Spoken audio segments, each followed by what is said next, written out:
ಅದಾದಮೇಲೆ ಯಾರ್ಯಾರಿಂದ ದೂರ ಇರಬೇಕಂತ ಅನ್ಕೊಂಡಿದ್ದಾರೆ, ಅದೇನಾದರೂ ಶೇರ್ ಮಾಡಿದರೆ? ನಾವೆಲ್ಲ ಮಾತಾಡೋಕೆ ಹೋಗಲ್ಲ ಸರ್, ನಾವು ಕೇಳೋಕೆ ಹೋಗಲ್ಲ ಸರ್ ಅವ್ರ ಹತ್ರ.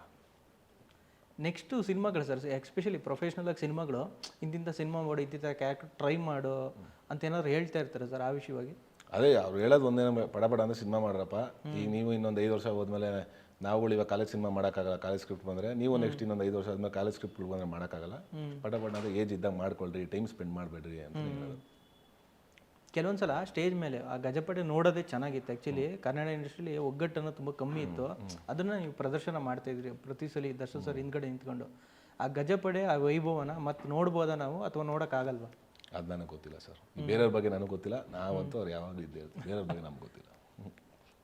ಆ ಇನ್ಸಿಡೆಂಟ್ ಎಲ್ಲ ಆದಮೇಲೆ ಸರ್, ಈಗ ದರ್ಶನ್ ಸರ್ ಹತ್ರದಿಂದ ನೋಡಿರ್ತೀರಾ, ಏನಾದರೂ ಬದಲಾವಣೆ ಆಗಿದೆ ಅಥವಾ ಹೆಂಗಿರ್ತಾರೆ? ಅವರೇ ಸಿಗ್ತಾರಲ್ಲ, ಕೇಳಿ ನೀವು.